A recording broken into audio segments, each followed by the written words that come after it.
All right, good afternoon, everyone, and welcome to the Adams Brothers Podcast. Happy hump day to each and every last one of you watching out there in Facebook and YouTube land. Thank you for joining us this afternoon. It's a beautiful sunny day here in South Florida. Well, at least it is now. We are joined here this afternoon with attorney Veronica N. Walker. She is a candidate for Broward County judge in the 17th Judicial Circuit, I believe. Yep, Group 11. And Group 11. And she's currently working down at the Broward County State's Attorney's Office as an assistant prosecutor. We'd like to welcome Miss Veronica N. Walker to the Adams Brothers Podcast. Good afternoon, ma'am. Good afternoon. Thanks for having me on.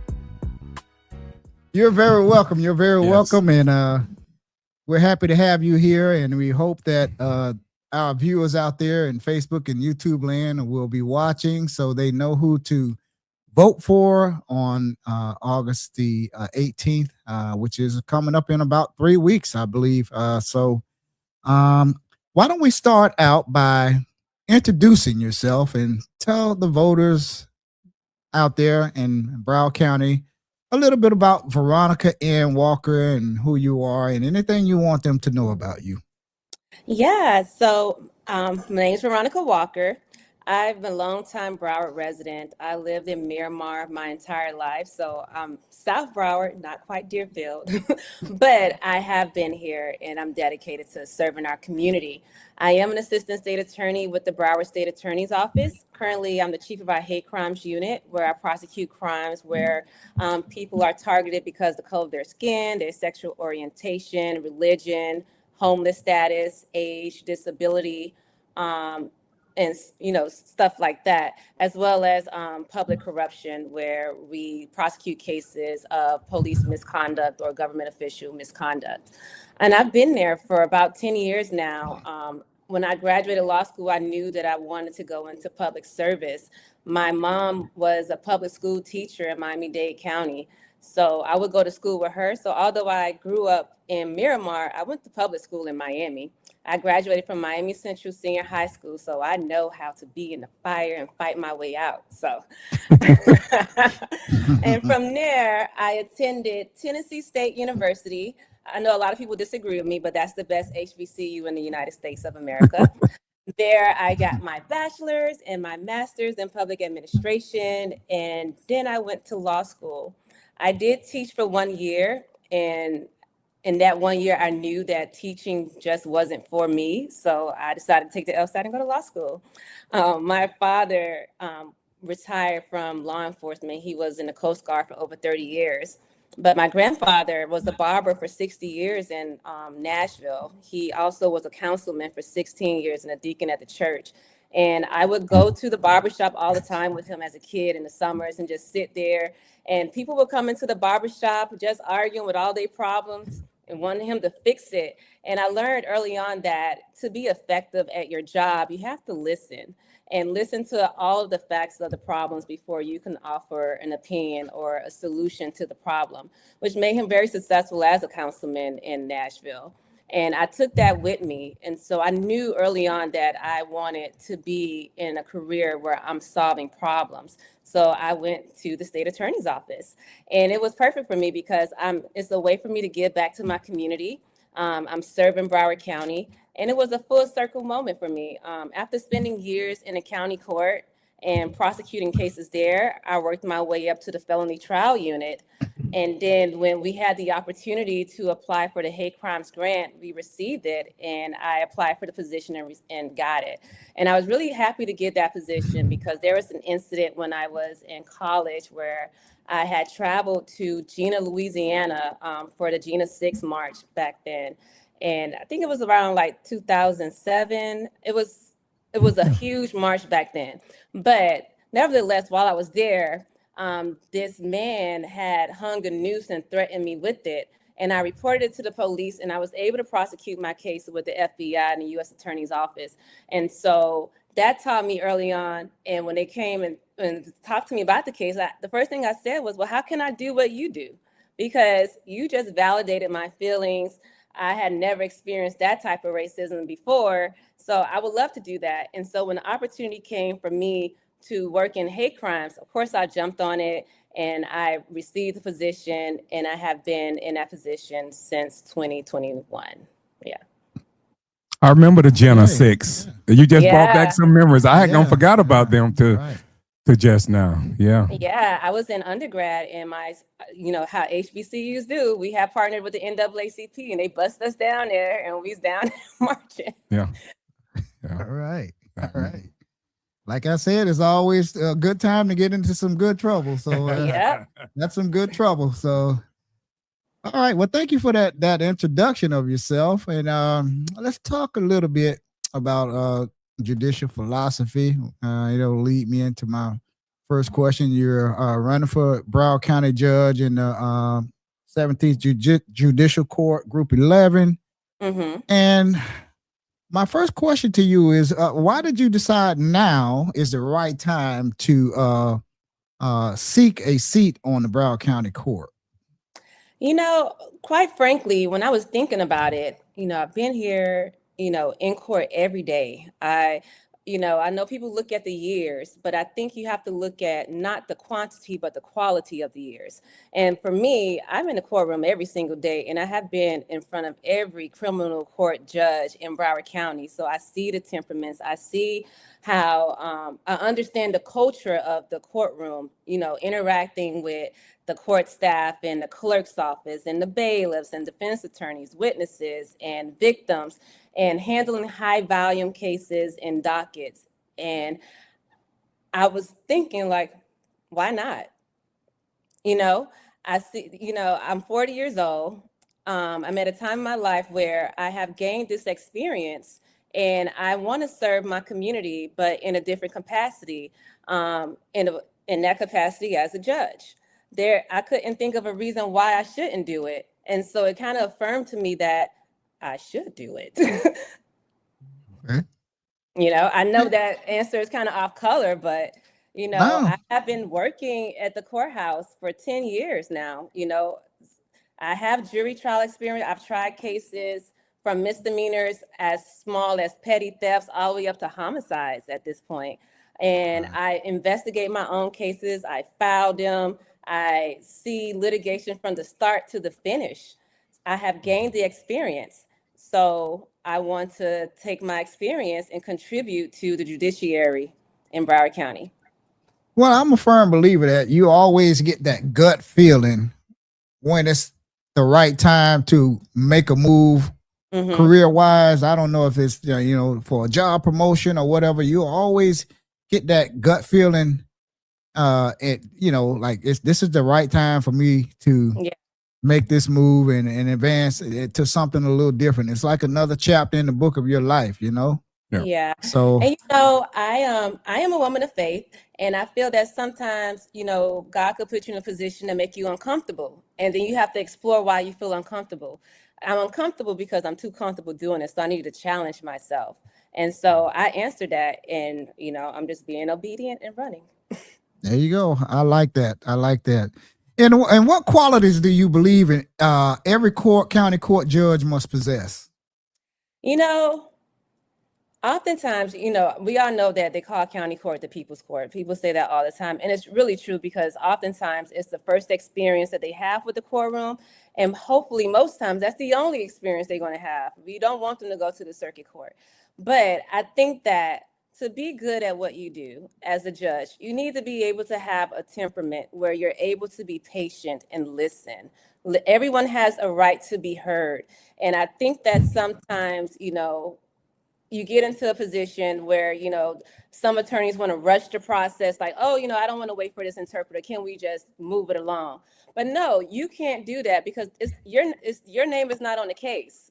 The person before the bench, the person that is charged, the person who is bringing the complaint name is on the case, and that's going to affect them. And so I think we have to be mindful of the fact that this is like, we're dealing with people's lives right now. So I think that, being patient, being someone that listens, that has the right temperament, and treating everyone with dignity and respect. It's not something that, I think is earned in the courtroom. I think it's an obligation. When people come through that door, you leave your biases out that door, and you treat every person that comes before you equally, and you apply the law equally. So that's my judicial philosophy, is that that's how we build trust in the criminal justice system. You know, we can't be inconsistent and treat one person one way and another person, or do a favor for this person or not. You have to be able to apply the law equally to everyone and make sure that we're doing it consistently so that we can build the trust in the community. And that was kind of like going to answer my next question too, because you kind of touched on it there. I was going to ask you, how would you define judicial impartiality, and how will you ensure that every litigant receives a fair hearing? So you kind of touched on it a little bit, but you can kind of add on to it if you want. And you know, when it comes to judicial independence, I think that's very important, because a lot of times we see how there could be media pressure, there could be political pressure, the community wants you to do something, but you have to be able to cancel out all that noise and be able to look only at your case and the facts, because the moment that influence get into the courtroom, then you lose your judicial independence. And as a prosecutor, you know, doing hate crimes, a lot of my cases are media cases. You know, I've had a case where a guy was beaten blind, and, you know, we had to drop that case because the evidence was insufficient. But of course, because it was rooted in, like, you know, I believe it was based off of sexual orientation. You had a whole community of people that wanted to see justice, but the issue was we just didn't have enough to, you know, go forward in good faith. And you have to be able to be strong enough to make those difficult decisions, even when it's unpopular to the community, because you'll be doing this service. Your job is to apply the law, not to be an activist on the bench. And I think that's where, you know, we have to draw the line when it comes to judicial independence and being sovereign in the courtroom and building that dignity and trust with our courtrooms. Okay, I want to show you one before I let my brother. I want to show you a question from one of our viewers. He says that I feel that Miss Walker will be an excellent judge. Folks should vote for her. That's from Daniel Marco Murillo. Malari. I'm sorry. Yeah. Thank you, Daniel. So you have another one there too, Shakima. Oh, we have another comment up there that says she is the right woman for the job. So look, you're getting. We have some viewers that's out here endorsing you already. So keep up the good work. So I'm gonna let my brother ask you some questions. And I try to always ask this here to judicial candidates. Have you ever been disciplined by the Florida bar? No, I have not. Okay. And my next question would be, how would you ensure every person who enters your courtroom feels they were treated fairly and respectably? How would you ensure that? And, you know, I think that goes back to what I was talking about with consistency, you know, treating everybody with dignity and respect and applying the law fairly across the board. And I think that it's important that, you know, when people come before the court, that they feel seen and heard. Most times in county court, you know, we experience a lot of litigants who don't have representation. And it could be very intimidating and scary for them.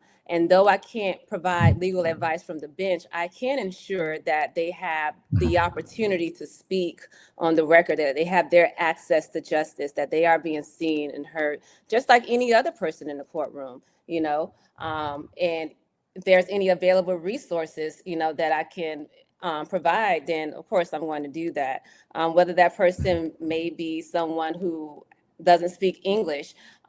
We've had cases where we had to reset because this person may have spoken Bangladeshi or Ukrainian, some type of language that isn't easily accessible. In the courthouse, it's easier for us to get Spanish and Creole interpreters, but outside of that, most times we either have to delay the hearing to the afternoon or reset it. And those are things that needs to be discussed up front, so that they can understand that's what's happening in the process. I do understand that sometimes, you know, when it comes to the language barrier, some people could speak in conversation, but when it comes to legalese and procedure, you want to make sure that they understand that's what's happening. So I think just being consistent, treating everyone fairly across the board, no matter their station in life, I think that I can ensure, and I know that I can ensure because I understand that, you know, being, you know, as a minority, that you want to make sure that your voice is heard, because too often times that we feel that we aren't heard. That's true. Very true. Yeah. And also, Ms. Walker, how important is it? How important is judicial independence, and how would you maintain it?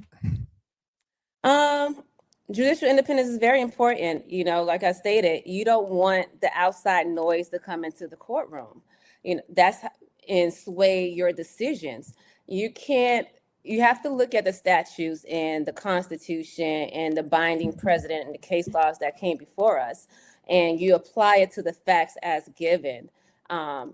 There could be marching outside and protesting and raising all type of chaos, but I can't take that information and bring it to the courtroom and consider like, oh, okay, I know the community is really pissed about this. Maybe I need to consider doing this. That's when you lose your independence. I had a case where there was a Chabad that caught fire off of Las Olas.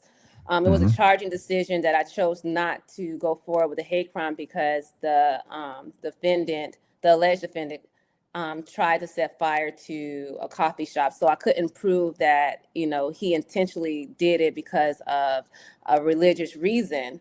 But however, in the midst of that, I received about 6,000 emails from across the country and people calling and cussing me out about it, saying that I don't care about this, that, and that. But I could not go forward on that because the statute says something different. I have to prove that this person targeted intentionally because of this affiliation with the religion or ancestry. And I couldn't do that. And so that is a great demonstration of my independence, my prosecutorial independence. And I think that, my experience being a prosecutor, making these decisions already and being able to receive investigations from the police department and determining whether I have a good faith basis to charge someone with the crime or not has given me the skills and the qualifications to be quite successful on the bench. And I think that I could contribute substantially to Broward County, which is why I do want to run. And I hope that I can earn the votes of Broward County and be the next county court judge. You're well on your way. I can tell you that much. So keep up the good work. So. Yeah. And Ms. Walker, what do you see as the biggest challenge facing Broward County Court today? There's so many challenges. I know a lot of people talk about the backlog of cases because we receive so many. But from an evidentiary's point of view, I see the emerging AI and the digital evidence issues becoming every day. We're updating, our system, trying to keep up with it. But we see what's happening in the world. We're seeing how these emerging technologies are becoming more realistic and trying to keep up with what people are, creating. I think that might become an issue for the courts. And I know they have been working on it and, trying to keep up with it and trying to counter it.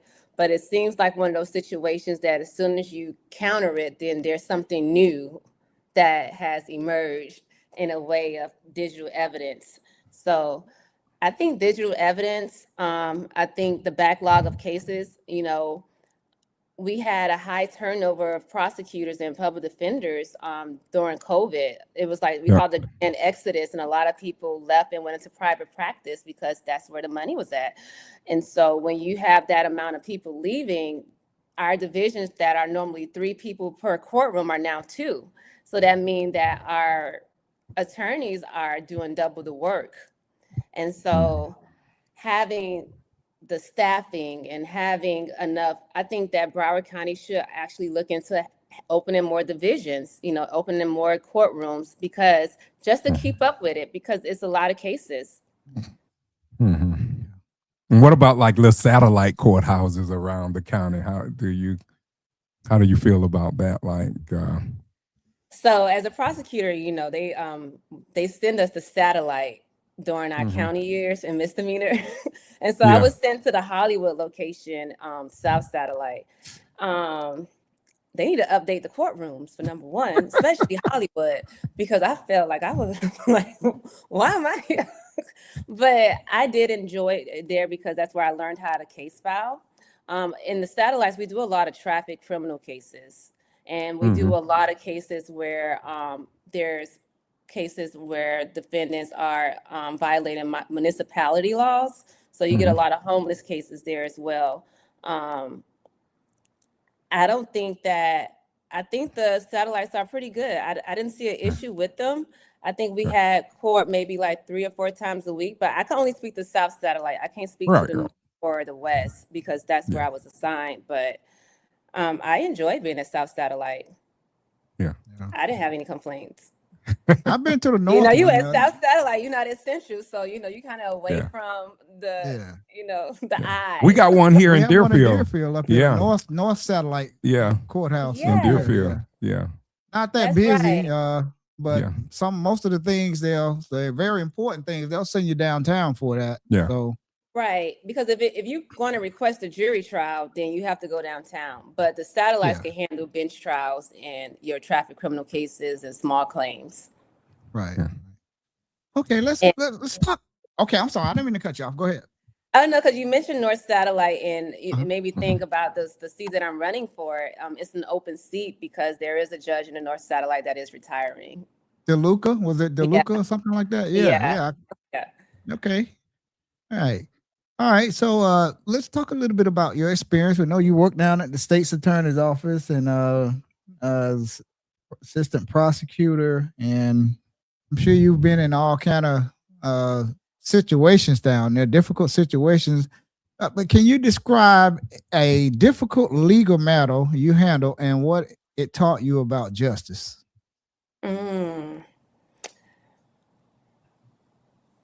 So there was this case, maybe about 5 years ago. This guy had entered the residential yard of someone, and he took some mangoes and limes, right? And so on the face of it, being a South Floridian, you're like, okay, he took some mangoes and limes. You know, that's something that kids do. They jump the fence to take people mangoes out their tree. But we did it. I can't confess. But this guy, he went in, he took about 15 mangoes and 3 limes out the tree. However, the resident was upset about it. He reported the crime, and it came back as a burglary of a residence, which is a 2nd-degree felony. And the maximum for that crime was 15 years Florida State Prison. And this guy actually had a criminal history. So when I got the case, I was like, are we going to go forward on this burglary? And so I spoke with the victim. They wanted some incarceration time. And mangoes? Wow. So I looked at the case, and so I went to my supervisor because at the time I didn't have full discretion to ask, hey, can, I offer something below the sentencing guidelines for mangoes? Can I do a change of charge? And so the first person was like, no, it's too soon to do that. And so I waited a couple weeks, and then I asked a second supervisor, and then they agreed that I could change the charge to a misdemeanor, but to offer some jail time. I still wasn't satisfied with that either. And so then I went to another person, so eventually I was able to get it down to a misdemeanor trespass and a time served. But it taught me that just because the charge says a burglary, it doesn't always mean that it is as heinous as it sounds. You have to look at the facts of the case. Someone taking mangoes out of a tree is different from someone climbing through the window and taking a TV. And so sometimes the facts don't arise to the level of exposure that someone may have because of their criminal history or because of the level of the felony. And I think that when we're looking at these type of cases, we have to determine what is the best interest of justice? Is this going to best serve Broward County to send someone away for taking some mangoes out of a tree? No, the guy was homeless. So, although I was met with, some a couple of no's, I knew that I had to keep asking and that I shouldn't resolve that case because I felt personally I could not do that in good faith. And so I think that is something that would speak to my integrity, but also shows how, when you're looking at these cases and we're looking at our punishment, how do we balance that? It goes to the scales of justice, Does these facts, just because it says that it's a burglary, deserve someone to go for 15 years over some mangoes? Yeah. And so those are things that you have to weigh. And, that taught me a lot as a prosecutor. That's a very good story. I mean, that's interesting because back in our day, we were up in the sea grape trees, the coconut trees, the ganap, Spanish limes, we call them here. And yes, I would mangoes feel, definitely for me. Yeah, so I mean, we took things like that, we know we weren't supposed to, but they took them from us as well. But man, that's a lot. That was kind of harsh. That was some harsh charges right there. And I'm glad you resolved it, and got those charges reduced and not just let him off completely, but he deserved to get something, and satisfy the homeowner, the person that was victimized. Yeah. He was arrested for it, but we had enough to go forward in good faith because it did meet all of the elements. But I am happy that we were able to resolve it with something, that I think was more fair and just in that case. Yeah, and my question leading to that, that was one of my questions was like, was there ever a case that really shook your faith in the justice system? Have you ever handled one as a prosecutor that shook your faith? That was one. It took me months to fight for that. I know. That's why I say that was a question me leading up to. That was one of my questions there. Yeah. And when you explained that, I'm like, that was the case. That was during a different administration. I started the state attorney's office in 2017. So, things was kind of different back then. But yeah, I was like, okay, y'all really gonna let me fight for this? Okay. Now, being down in the court at the courthouse, sometimes you have families in there. You have the victim side, and then you have the defendant side. Did I say that right? The defendant. You have two sides, two families in, and then a lot of times, emotions can run very, very high in there, and you might want one side might want this person to go to prison and go to jail for a long time, and then you got the family members and they're looking at each other and giving each other the eye in there and everything. And I know that's the police's job, but a little bit about courtroom management. How would you maintain professionalism and decorum in a courtroom when emotions run high? Hey, that is so important. Like, you got to have a plan. Everybody has to be in that plan, especially the bailiffs, your clerk, your staff. Everyone has to be. I could tell you a quick story. This happened about 2 years ago. I was in court, and the guy was at the podium with his attorney, and I'm sitting at the state table, and the judge is revoking his bond. And, he's just backing up, and I'm looking around, and the bailiff is nowhere. And so the judge is like, bailiff, take him into custody. And the bailiff is nowhere. And so he's backing up, and then he's standing next to me. And so the judge is like, sir, you are going into custody. And he's looking at me. He was like, I'm not touching him. Like, what do you want me to do? And then he runs out of the courtroom, and he's gone.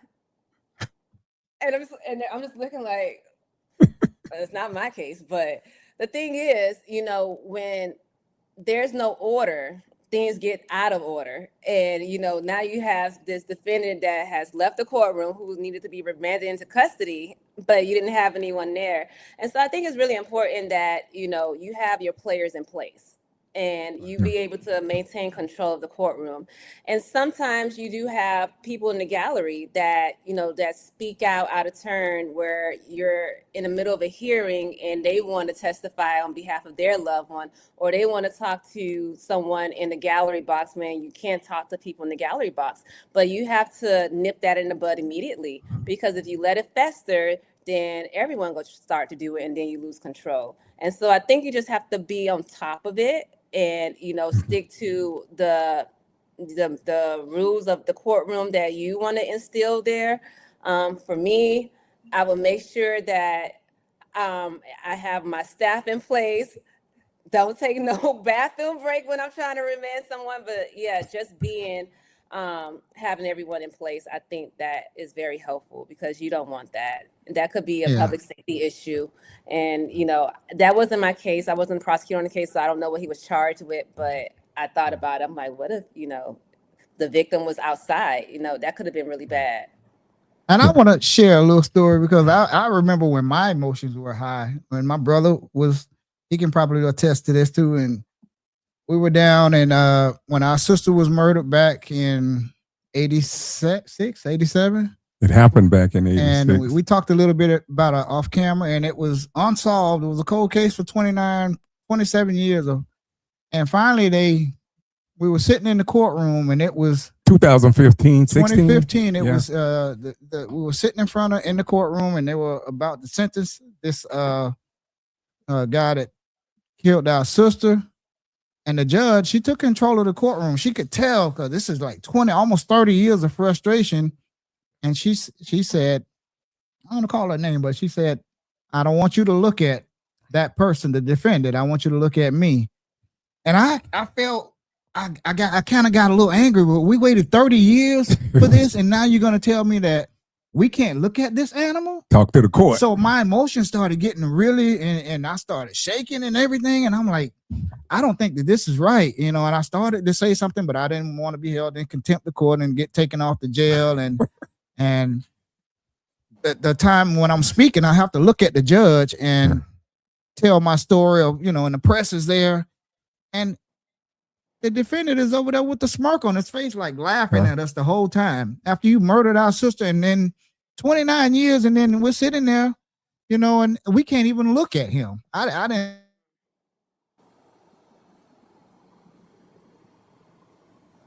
You guys went dark.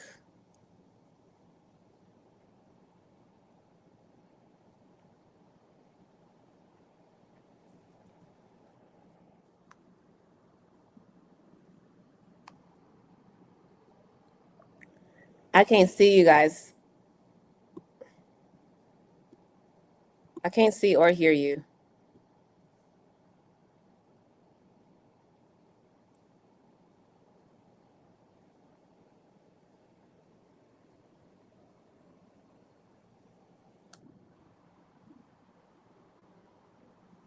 Oh my gosh, I don't know what to do. Is anyone?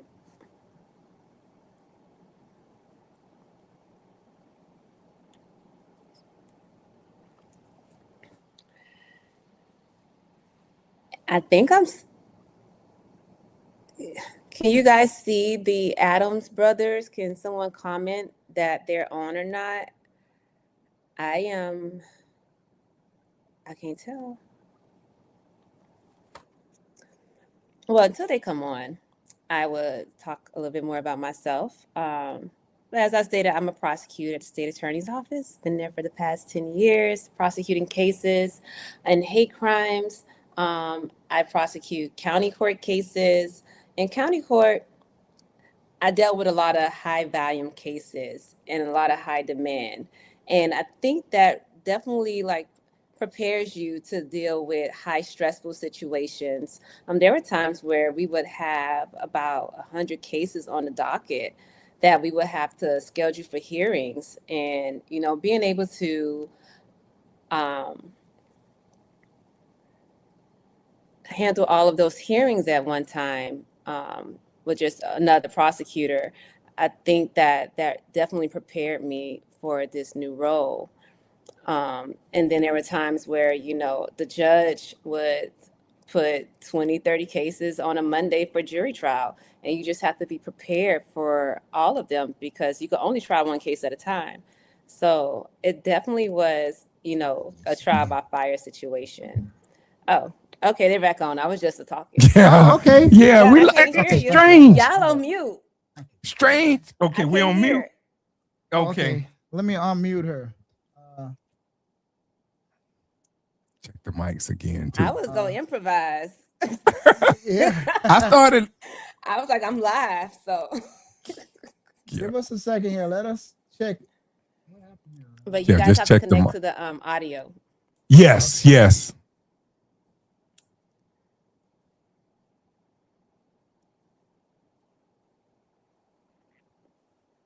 Can you hear us now?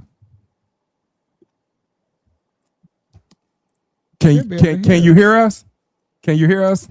I still can't hear you. Okay. Mute the mic.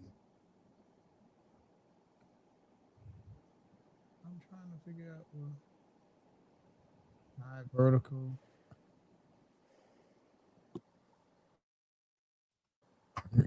Can you hear me now? We can hear can't you. you guys. We I can don't hear think you. Yeah, we can hear you. We don't know why Are we connected can't. to the audio. Yeah. Oh, it looks like it's coming back up. I see Facebook back up. So bear with us, everyone. We're trying to get this. We had a power flicker over here. Testing 1, 2, 3. Might have to turn this off and turn it back on. No, the mic up. I can see them. They working here. Yeah, I'm going to have to owe me a do-over at some point because I can't hear nothing. Man. We can hear, we can hear everything you're saying, though. We don't. Yeah. I don't know what.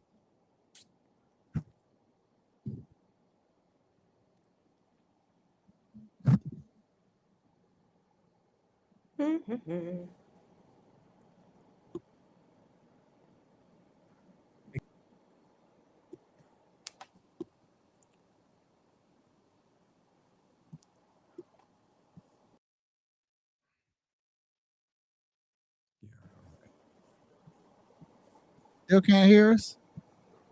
Can you hear us now? No sound from you guys. Okay.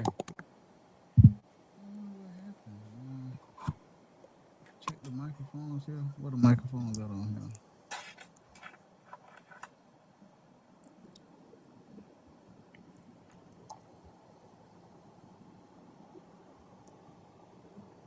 I don't understand what happened.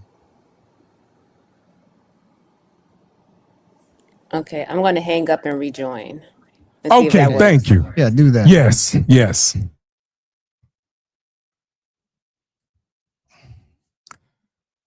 All right, ladies and gentlemen. Want me to turn this off here and turn it back on?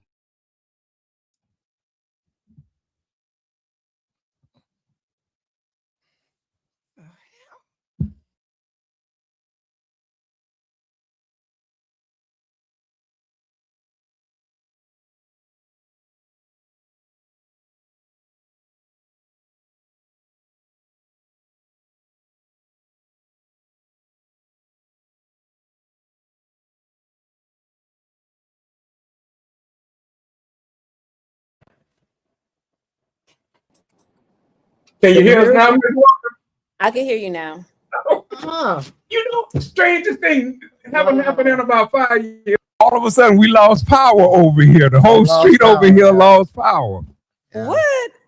We are very, very sorry. We had no control over that. I mean, luckily, make sure we're still on live here.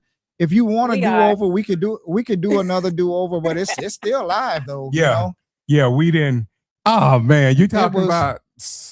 But still, we could just go back. We're back live. We apologize for the technical difficulties. We had a power failure over here in the area, and they try to sabotage me. Yeah, they trying to sabotage you, but that ain't gonna stop you. God got you though. We it's not gonna stop you.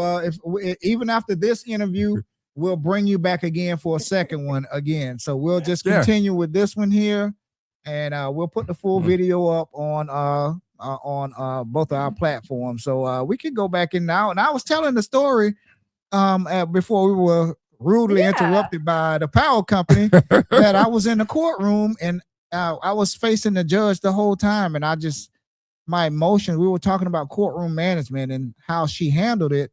We weren't able to face this devil that killed our sister. And he laughed at us after he received 30 years Yeah. He was sentenced under the guidelines when he murdered our guideline. sister. So he knew that off of 30 years, he would only get 15. He had been in the county jail for 8 or 9 years. So he only did 6 years in prison, and he laughed at us on the way out of the courtroom. And I tell you, my emotions were really, really high. And that's why I wanted to ask you one of those questions about courtroom management, and how you would handle it. Yeah. And that kind of goes to, like, in each courtroom, each judge has a different personality and a different life experience and how they handle things. And I know in some courtrooms where I've had cases, my victims are allowed to look and say however they feel to the defendant, because that's their moment. And the family, there's a true human impact that these cases have on families. So it really just depends on the type of judge. In court, we have something called the confrontation clause, where defendants have a right to, confront their accusers, but also victims have rights to also be present, to be at every hearing, to, also, work with the courts and to, like, give their opinion and make statements. So it really depends on that type of judge, in that case. So I can't speak to why she didn't let you look at him, but I had cases where my victims get up there and like, it was you did, that they have that opportunity, because that validates them. It affirms their feelings. You are a victim of a crime, or this person harmed you in some way. You want to feel whole. So it kind of goes to, just the different judges. Yeah, and we had waited 30 years for that, to face this guy, and we didn't. I can't imagine. And he was sitting, seriously, he was sitting literally 10 feet away from us. If 10 feet. And he sit there, he wouldn't look. Every time me and my brother spoke, he looked the other way. And it was like when my parents spoke, he looked over there at my parents, but he would not look at us. But we were told not to even look at him. We couldn't even look at him. I mean, you wait this long for justice, and it was, I felt just like my brother. I felt so bad that day. I felt like we were cheated, because you wait this long, and the things that this guy had did when he murdered my sister, calling, playing on the phone, asking for my sister. When he knew he murdered her, he's asking for her on the phone. Is Angela there laughing? And then we wasn't even able to look at this guy. I mean, it was the most ridiculous thing that I ever saw. But wow, that was an important question I wanted to ask you about courtroom management. And I hope you remember this story when you're elected. I have a story of my own. When I was in county court, I remember going to a bathroom, and this guy that was a defendant followed me and called me a house N-word. And so, I went back into the courtroom, and I told the judge, and the judge went and got the bailiff and dragged him right back in there so that he could let him have it about it. And so it really just depends on the judge. You're not about to call me that, and I'm not going to say anything about it. So. Right. And I don't blame you either. I don't blame you. So, and and I wanted to share that little experience I had about courtroom management. So, let's move on over to community and public trust. And I wanted to ask one question before we go. I look. I'm an ID discovery, and I'm a Trekkie on that, a freak, just love to watch that type of a junkie, not a freak, the junkie. I'm a junkie that loves to watch crime shows. I mean, that's all I probably look at. And I was just wondering, is there ever, besides that case you talked about earlier, was there ever a case that had you up at night, like just thinking about it? Just one case, one or two cases that just had you like just couldn't sleep about it. Something just probably didn't feel right, and you was up at night. I have quite a few cases. I mean, over 10 years dealing with crime, there's some things that do keep you up at night, whether it's the facts of the case or the trial that you're in, because the day doesn't end when you're in trial. You're in trial from when it starts on Monday until whenever it ends.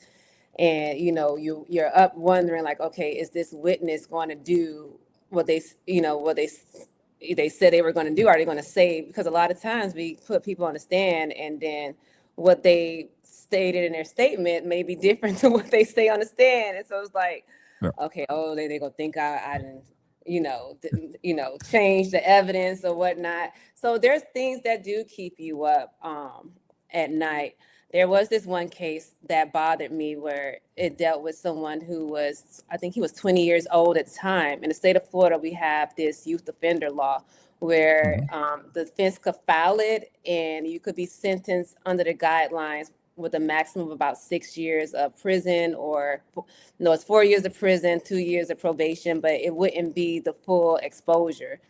This kid was chasing another kid with the safety off the gun, and he almost shot him, but the gun jammed. So he was looking at like 30 years. It was a first-degree felony. And during the departure, the mom of the victim was on there crying, like, I could have lost my son, this, that, and that, and that. And the judge had granted the downward departure.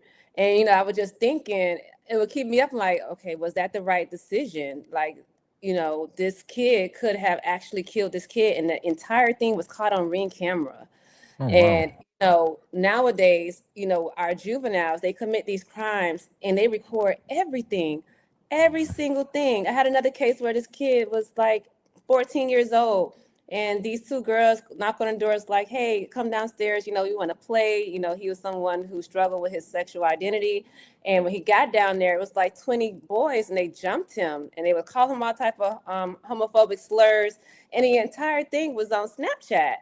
And it's like, you just sit and like, what you think about the community and like, okay, where are we going? And so those type of things do keep me up, because it's like, why did you do that? Like, did y'all have to do that? And then you recorded it. Right. So yeah. That's that generation out there now. They can watch. They'll be sitting watching a person drown, and they can swim, but they'll sit there and hold that camera and watch that person struggling before they run out and try to save them. Sad. That's where we at now, apparently. Yeah, like, but everything is on camera. So I'm like, well, thank you for the evidence, but you giving them you all the evidence to prosecute them. So they don't think about that, Right. Yeah. So again, let's move over into community and public trust. A lot of people don't have a whole lot of trust in the justice system. They don't, especially Black people, that come down, people that look like us. They somehow, feel like they won't get a fair trial and everything. And I know once I don't think I felt like that, but it's intimidating to go down to a courthouse. Let me put it that way. So my question it leads me to my question. Public confidence is in the judiciary is essential. What will you do to strengthen that trust?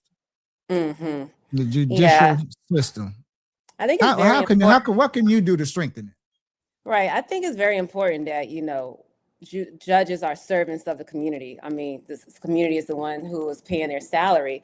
And one of the things that I love about my job is that not only am I the chief of our hate crimes unit, I'm the chair of the hate crimes task force for Broward County. And I'm also a part of the Broward Sheriff's Office Social Justice Task Force.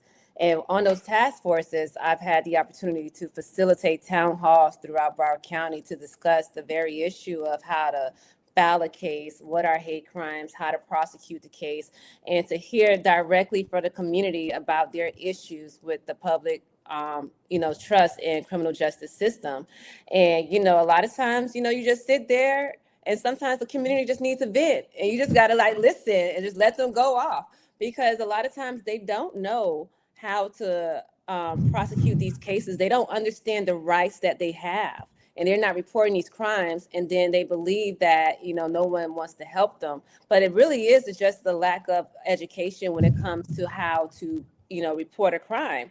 And I think that in order to build that public trust, that we have to consistently still be out in a community discussing how the legal rights that they have and how to prosecute these cases, how to bring a claim, how to, if you're facing landlord-tenant issues, how to, seek the resources, what is available to you, what are your rights.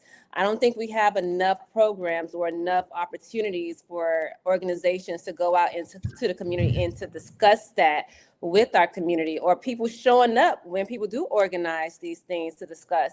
And, being in the judiciary, I don't believe that, I would hope that the first time that someone comes to court isn't the first time that they saw this judge. I hope that, during the election process, that they've looked up judges and participated in the democracy of voting, because it's very important. And I understand that judges are often overlooked for the partisan candidates because of the issues that are happening.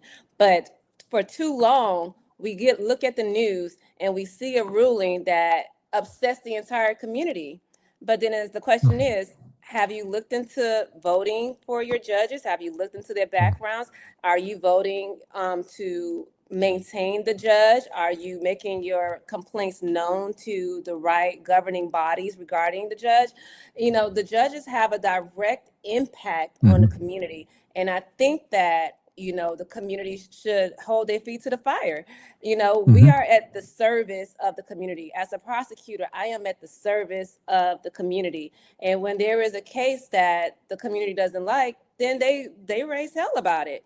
And so, and I think that the same thing should be beholden to the judiciary. You guys vote us into these positions. We work for you. And so I think that the voices of the community should be heard a lot more when it comes to the judiciary.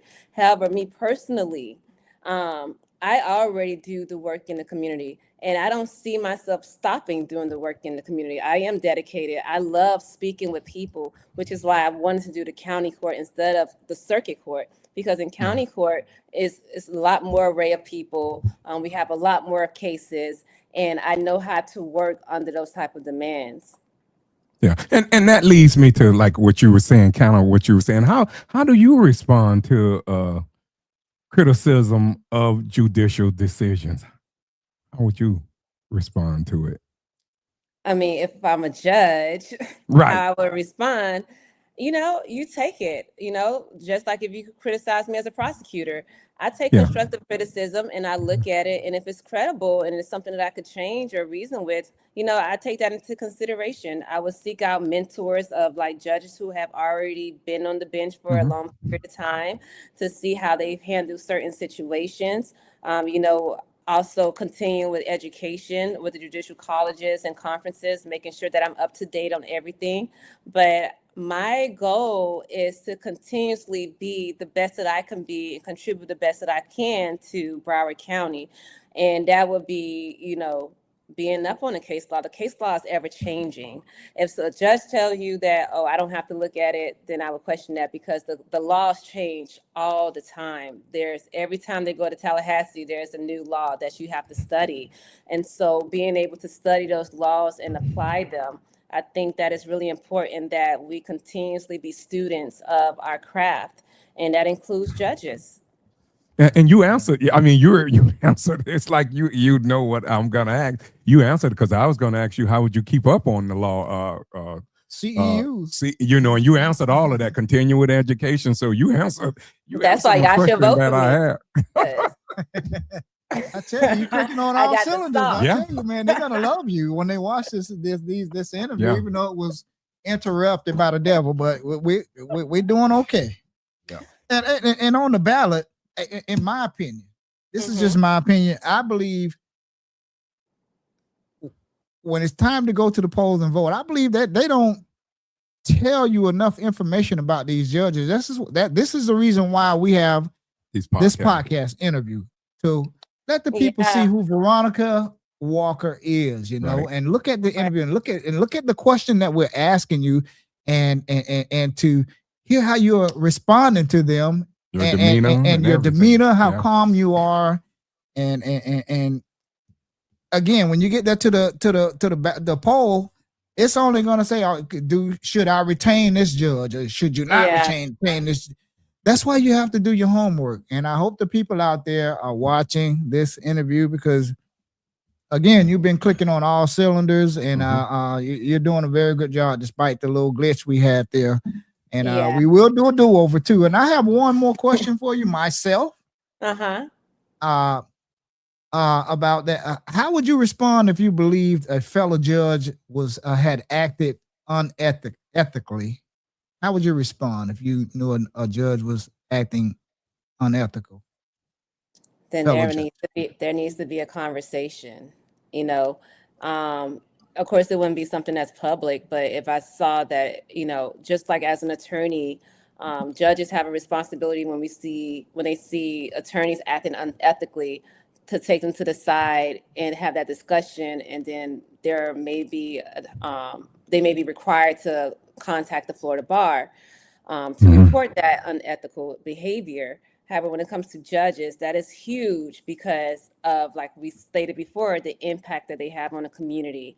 And, you know, that could go all the way back if it comes to something like sentencing or, you know, bias or the lack of independence. I would have that discussion first with them, then probably the chief judge, and then explore what to do next, because it might be required that I have to report it to the Judicial Qualifications Committee. And that's something that that's the governing body for that. So I hope that doesn't happen, but if things like that do happen, so, you know. Yeah. And they'll probably report me. And I got two more questions for you. Did you finish, Daryl? Yeah, go ahead and ask your question. Yeah. Ms. Walker, what distinguishes you from your opponent? Yeah. I have jury trial experience. I'm the only person in this race that have jury trial experience. What distinguishes me is my experience. I feel that, you know, there's no one like me on the bench right now. I'm a prosecutor. I have the experience. I have the life experience. And I think that when we're electing judges to the bench, we're electing their character, their integrity.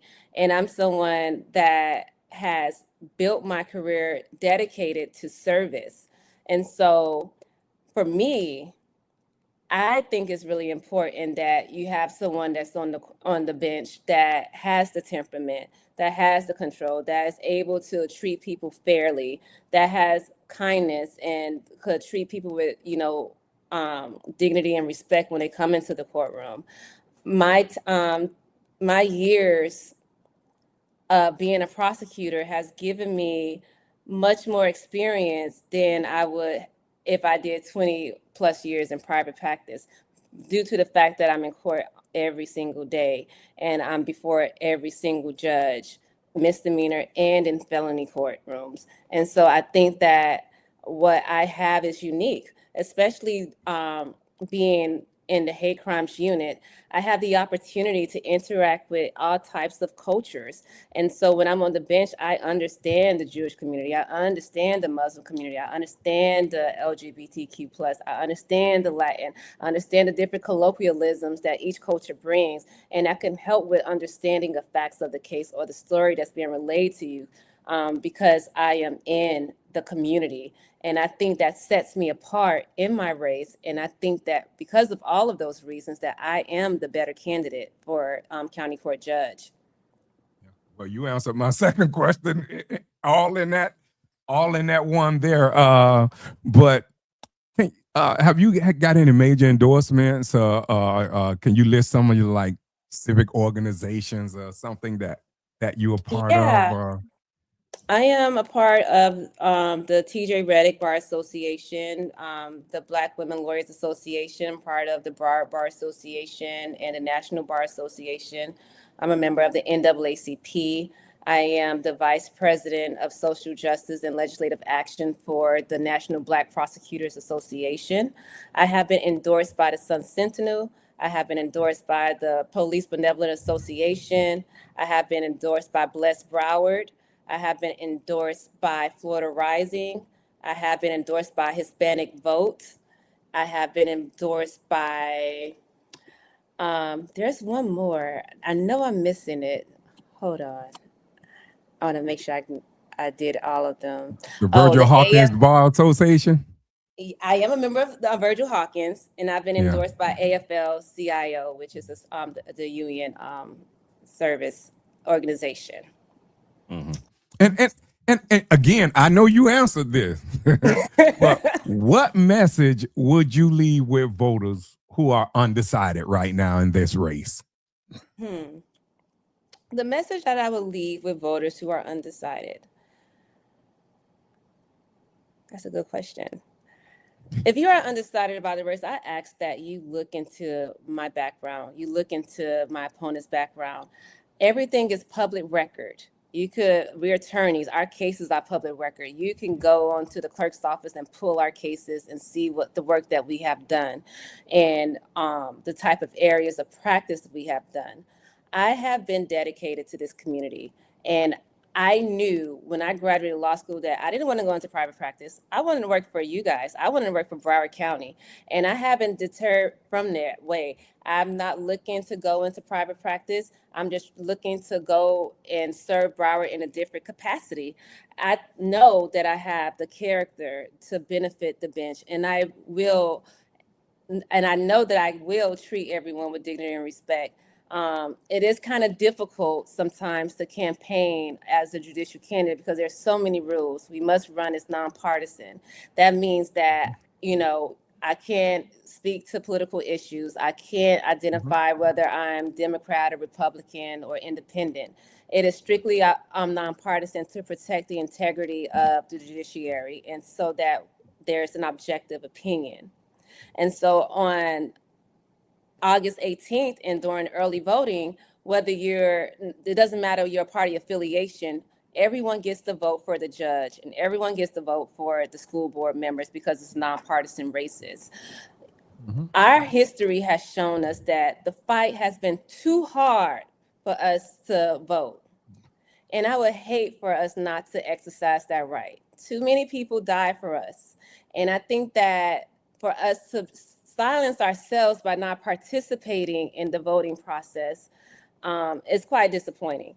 But I do hope that you do, exercise this right of yours and that you register, that you go and you vote and you look into the candidates because we work for you. You hold us accountable, Right. So please don't sit this race out. It's too important. Do you have anything else before I close her out?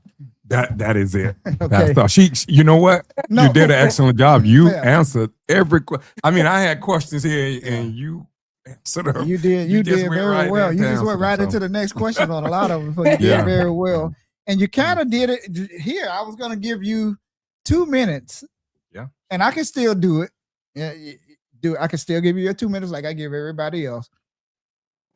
I don't think I would need the whole 2 minutes because I feel like I have been, I said it throughout the interview about who I am, Right. Who you are, because I was going to give you 2 minutes to tell the voters why they should vote for you, but you've done that. So just tell everybody out there, how could they find you on social media? How could they donate to your campaign and your website and everything if they want to look it up, if they don't do so, the phones and social media, looking on YouTube and everything? How could they donate to your and find you on social media and donate to your campaign? Okay, so I am on social media. I am a millennial. I post all the time. I'm on Instagram. You can find me at Veronica, the number 4 judge on Instagram, and Veronica Walker for County Judge on Facebook. To learn more about me, you could go to my website at veronica4judge.com, and you will find all of my information there. So I am definitely active on social media. I try to post all the time. I try not to post so much because, we can't help ourselves, but you will definitely find people. Well, you did an excellent job. We have an IG page, and we'll be looking you up on IG. We do, again, apologize for the power outage. We didn't have any control over that, and we were doing so good. And if you want to come back on before the August 18th election, you are more than welcome. We'll give you 30-45 minutes.